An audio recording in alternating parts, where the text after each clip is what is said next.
Hey there and welcome back to Rimworld. My name is Pete and today we complete another episode of our Rimworld Anomaly Sea Ice Challenge with the transhumanist Paragons of Pandroth.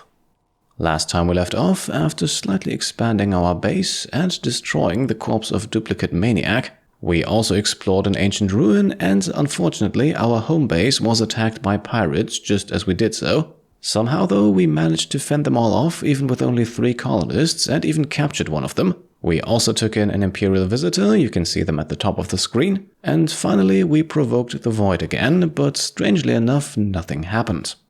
To get things started today then, let us select our next 2 anomaly research projects and we will continue with what we started before Ghoul Infusion, Bioferrite Shaping and Advanced Psychic Rituals. The Ghoul Infusion meanwhile has already been unlocked and will happen shortly. First of all though, Vullek has to rise from his death rest. Thanks to reading the Almanac of Shadows, Elpis then suffers a mental break, a corpse obsession. At the age of 8, he seems rather versed in the realms of literature. Either way, he is now presenting the corpse of that Imperial citizen we failed to save early on in the series. Not to worry though, Haulerbot Rico is quick on the scene to put it back where it belongs. In that moment then, we are also informed that our deep drill has officially exhausted all of its resources, and that means no more steel for us, at least not for the immediate future. We have, however, already located a plasteel vein, so that's where the deep drill is now moving to. And after an uneventful day slowly comes to an end, we return to Ellie, still in the process of recruiting our genie prisoner, which, even with the 2 of them becoming best friends, still takes a while. In the meantime, a bit more base expansion. Eventually I think we will also move on from this one-room design. First of all though, we have a trade ship pass by, so as soon as Ellie has finished deconstructing the walls here, we're going to call them. For now though, our orbital trade beacon is still located outside and that means we can only sell them some dye. However, after placing it indoors and also putting down a concrete floor, we can call the traders again, this time to get rid of a few spare furs and leathers. Unfortunately though, there is nothing in the traders' inventory that would be worth purchasing. With the sun lamp turned back on then, we can also watch Maniac bring in the first heal root harvest, and we will most likely also expand our production very soon. For now though, we still have a guest and 3 prisoners to feed, so the focus is on rice for the time being. Otherwise, the day remains mostly uneventful until our guest picks a fight with Nazeem, and this could actually be interesting, melee skill 8 versus melee skill 11. As you can see though, the fight does not last long enough for anyone to emerge victorious. The wounds are substantial though, especially since we do not want to waste our precious medicine on this. So without medicine and without Sanguophage Vullek, Ellie here will have to do the best that she can. In the late afternoon then, Maniac drilling for plasteel all the way out on the ice, and a few hours later we are informed that Vullek has finally finished his death rest.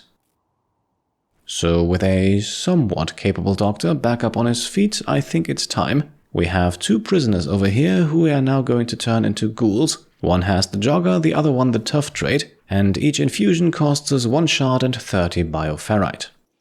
Still, I think that is a fair price to pay for turning these guys into something more useful. And of course, they now officially belong to us, and that means we can give them a name. And as always, chosen from the list of Patreon supporters in the naming rights tier and above, our very first ghoul will now be named Midnight. A very fitting name for someone who is now limited to only fighting skills. However, he does retain his trait and his xenotype, as well as all the penalties and advantages that come with it. And despite maintaining the shooting skill, ghouls cannot maintain weapons. They also do not form any social relations, and the only need they have is hunger, a hunger for meat that fuels their unnatural regeneration. And so Midnight will now roam the sea ice, constantly on the lookout for anything to eat. Raw meat in this case, that is the only thing that ghouls will eat, and thankfully we pretty much live in a natural freezer, so we should have no trouble storing enough of it, that is, as long as we keep getting attacked by humanoid enemies. We are also now already in the process of converting our second prisoner into ghoul number 2. Obviously their home faction does not particularly like that, but having 2 of them, especially one with the tough trait, might be very advantageous. And this one will now go by the name of Jay, after the patron supporter of the same name. You may have also noticed that earlier, when Jay was still a human, he was missing a leg, As you can see here, that one is now already regrowing, and that is why I think that these two here will make for an excellent addition to our defenses. And speaking of defenses, now that we have some merch for it, visit shop.petecomplete.com if you're interested, I think it's high time that we provoke the Void again to test those defenses. And as always, Elpis succeeds in doing so while putting himself into a psychic coma, so at this point we wait and see what the Void spits out. Okay, and it is something that could actually become a bit of a problem out here on the sea ice. We have already learned about the Grey Pall, now it's the Death Pall, and what this will do is it will reanimate all human corpses on the map. And well, because out here on the sea ice, all of those corpses are kept nice and frozen, we do unfortunately have quite a lot of them on the map.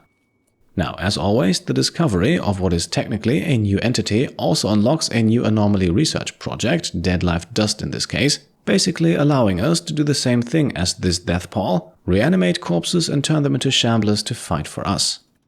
And already the resurrection is beginning, first with a Woodmaker Dryad, now turns into a shambling version of its former self. To be honest, I'm not quite sure how it got here in the first place. It was already present near the Architect structure as we arrived.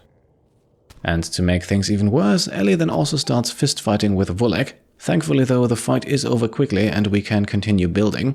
This here is set to become a roofed corpse storage, because if we can get those bodies out of the open, then the Death Pall will not affect them. Now, so far, we thankfully only had bodies come back to life far away from our base, and as shamblers, those bodies do not have a clear direction, they will just wander around aimlessly. Nonetheless, they are of course still presenting a threat for caravans and the like. And the Death Pall then also affecting the best of us, Shambler Pete now emerges, although over by the edge of the map here he will not be an immediate threat. It does not take too long, however, until the corpse stockpile next to our shelter starts rising. And so we are providing some firing support here, while Elpis and Lifterbot Rico haul away who has not already been affected.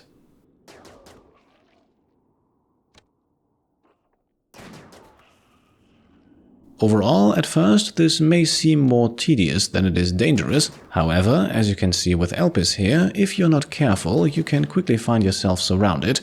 In that sense, the Anomaly DLC definitely making you think twice about creating huge corpse stockpiles next to your base. With the Death Pall looming as a threat, burning them or storing them indoors is definitely the better option. After a few moments though, most of the immediate threats have been cleared, however not without leaving a toll on Maniac, who is now wandering around in sadness and hopefully does not get himself in the way of any stray shamblers. Thankfully though, he quickly gets a hold of himself and a few hours later helps clear the remaining threats, at least those lurking close to our home. And so our corpse storage room slowly but steadily fills as we remove some of Nazeem's more vital equipment.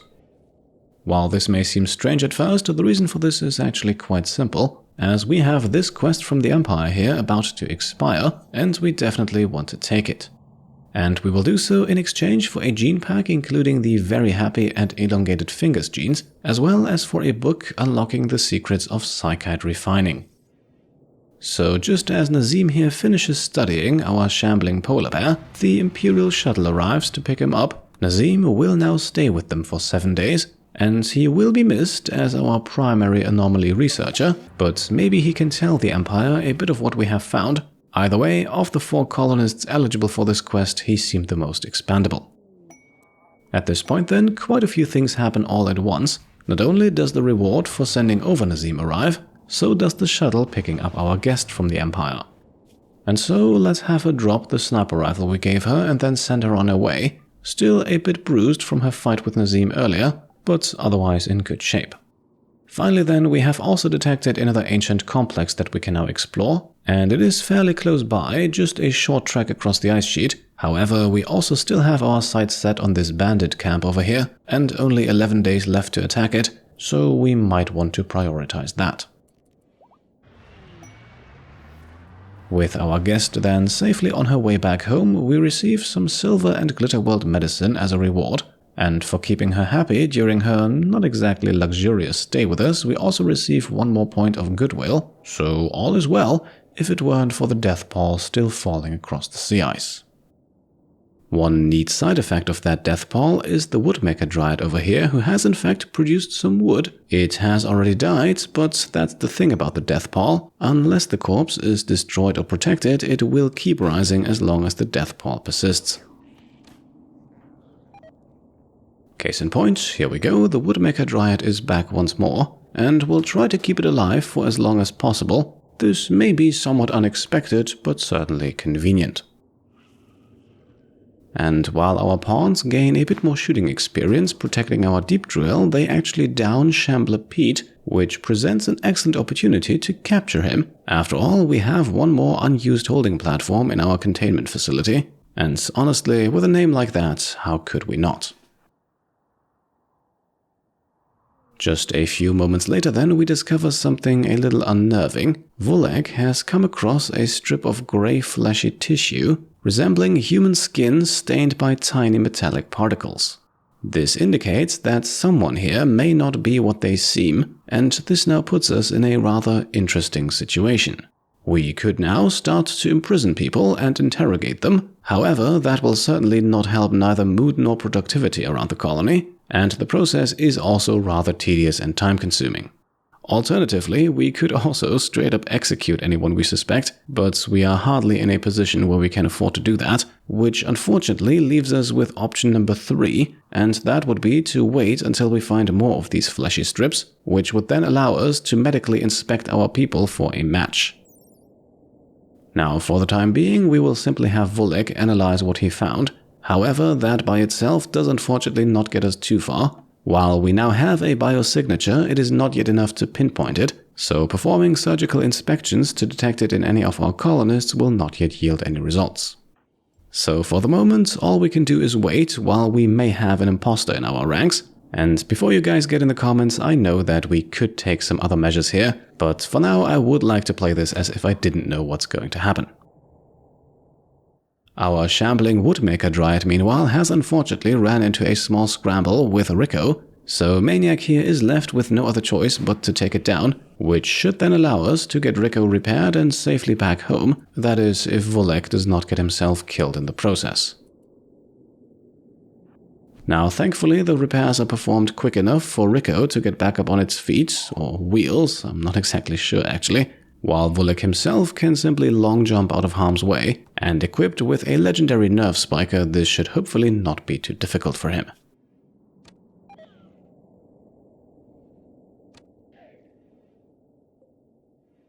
And there we go, that's another shambler down, at least for the moment. Vullek meanwhile can head back home to get himself patched up, and after a few hours he is already back up on his feet making new components. Just in that moment then, we also get the lovely news that the death pall is subsiding, so no more shamblers for the near future. Those that still remain on the map will eventually succumb all by themselves, although I have to say I am intrigued by the idea of somehow being able to resurrect that woodmaker dryad permanently. Having an undead dryad producing wood for us would be awfully fitting, I think, not to mention that it would be a neat callback to our first series in this trilogy with the Cult of Jinx. Now, with 10 components in storage and a bit of steel also left over, it is time for our next project. While we are not really in a position yet to fully pursue our transhumanist beliefs, what we can do is perhaps the next best thing, build some mechanoids to work for us. And while Lifterbot Rico was gifted to us as part of the Mechanator quest, any further mechanoids we will have to construct ourselves, and in order to do so, we need to construct 2 facilities here, a mech gestator and a subcore encoder. The encoder is used to turn steel and components into a so-called basic subcore, which in turn can then be used together with a bit more steel to create a new mechanoid. All of that we'll get to shortly, but first we have news from the monolith. Seems to me like Vullek has completed what Nazeem started. We now understand that it is a conduit linking to the void, and by awakening the monolith we could fully open that conduit. Presumably this would then allow us to close it or to harness the void's power. However, in order to do all of that, we first need to advance the monolith to its next stage, and that requires us to detect one more basic entity. As you can see, at the moment we have 6, including the death pall, which is considered an entity too, so we could potentially reach that milestone with the next void provocation.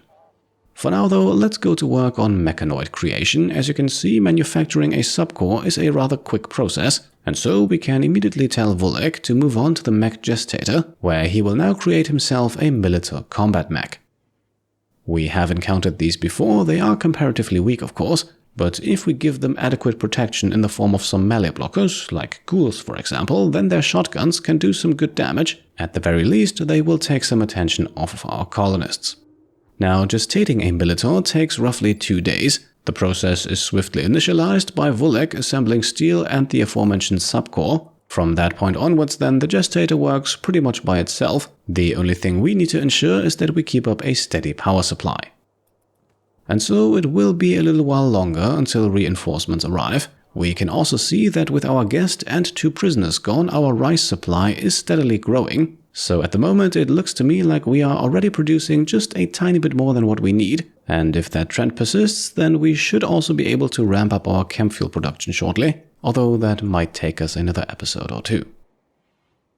A short while later then, an event that, well, it would have happened sooner or later I suppose, because no matter how strong your containment facilities, entities will escape from time to time, and the stronger they are, the more frequently they will do so.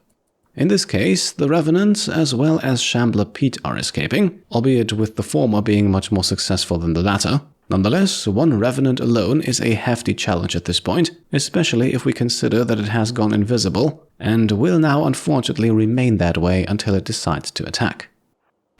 And because it does not look like that will be the case anytime soon, let us try to pacify Shambler Pete first. If he ends up breaking through the wall here, that could cause additional problems. We certainly do not need to have additional entities escaping as we fight the Revenant.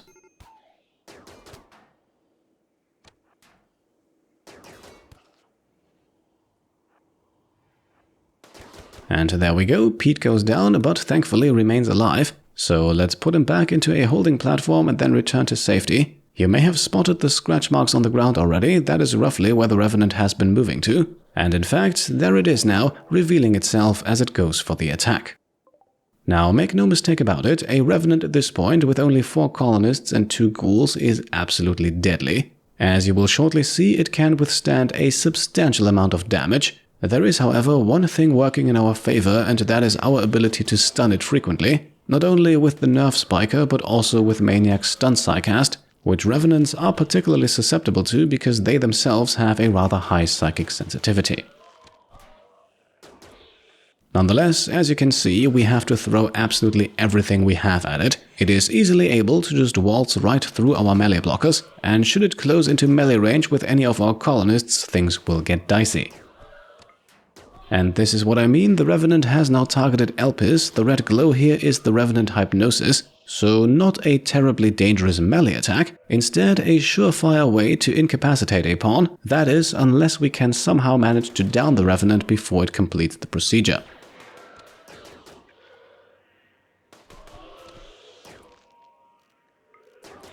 Okay, so I'll be completely honest, I had not expected us to be able to pull it off, but we have killed a Revenant. However, just a few seconds longer and this could have ended very badly for Elpis, not to mention that it would have forced us to go on a wild goose chase. This way, however, the Revenant bursts into black liquid, and it leaves behind the Revenant's spine that started it all. And well, now that we know what we're in for, it might be prudent to destroy that spine. However, we also know that we can kill it, and the amount of knowledge we gain from it is just too tempting, I think. So let us recapture it. Hollabot Rico will take care of that. And that also means that the Revenant will now reform once more, and sooner or later it will probably also try to escape again, but I suppose that's a risk we'll take in exchange for that sweet, sweet knowledge.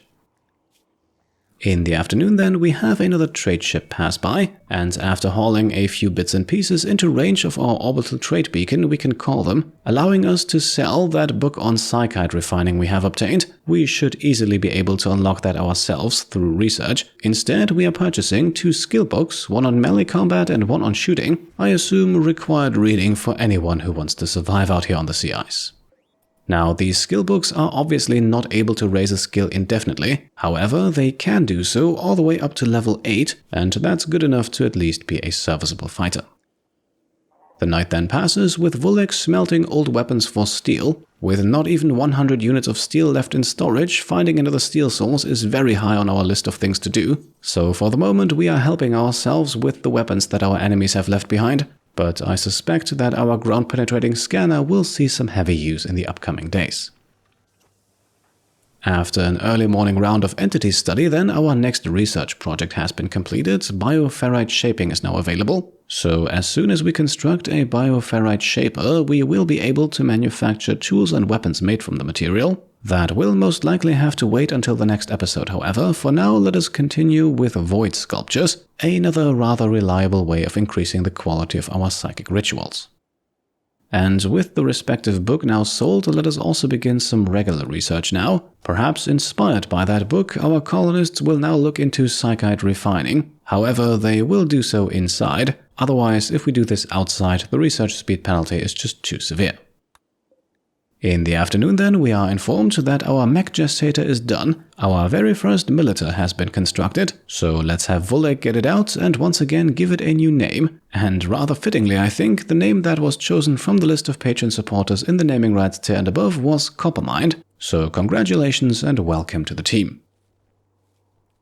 Most of the night then passes by without incident. Night Owl Ellie, meanwhile, keeps herself busy recruiting our prisoner, and thanks to what is by now a very strong friendship between the two, she actually succeeds in reducing the resistance completely.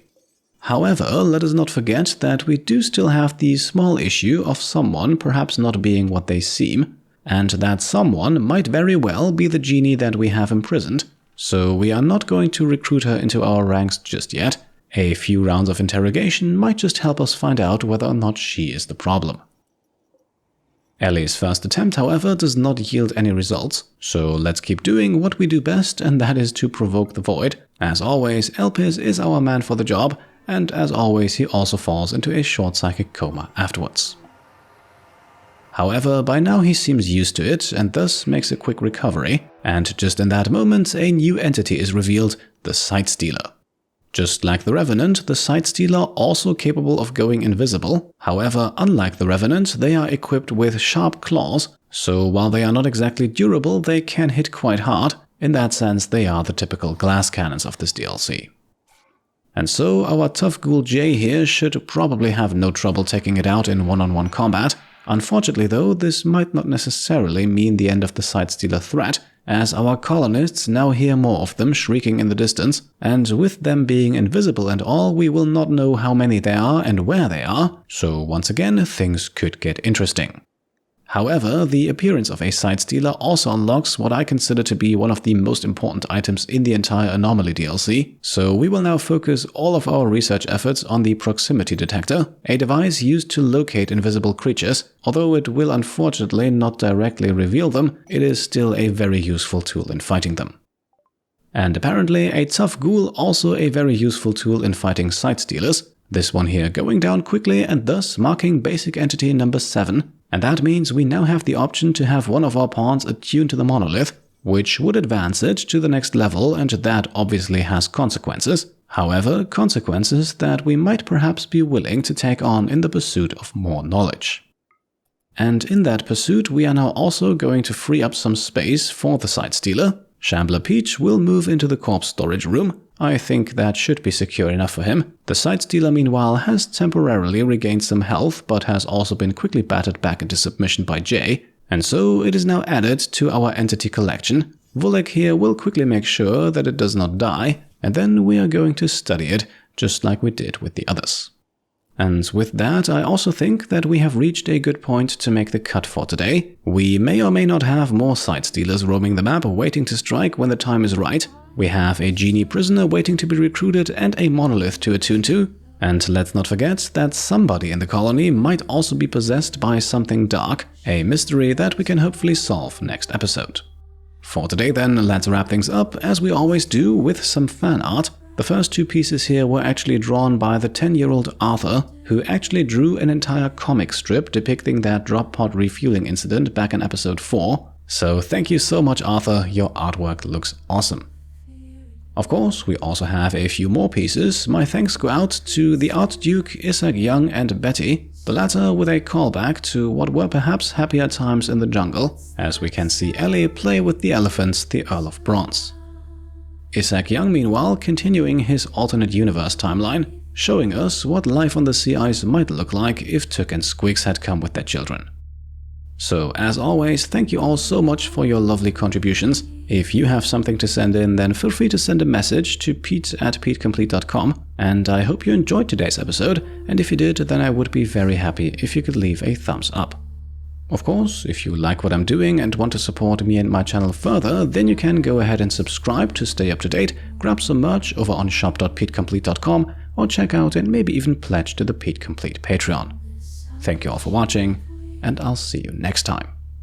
Cheers.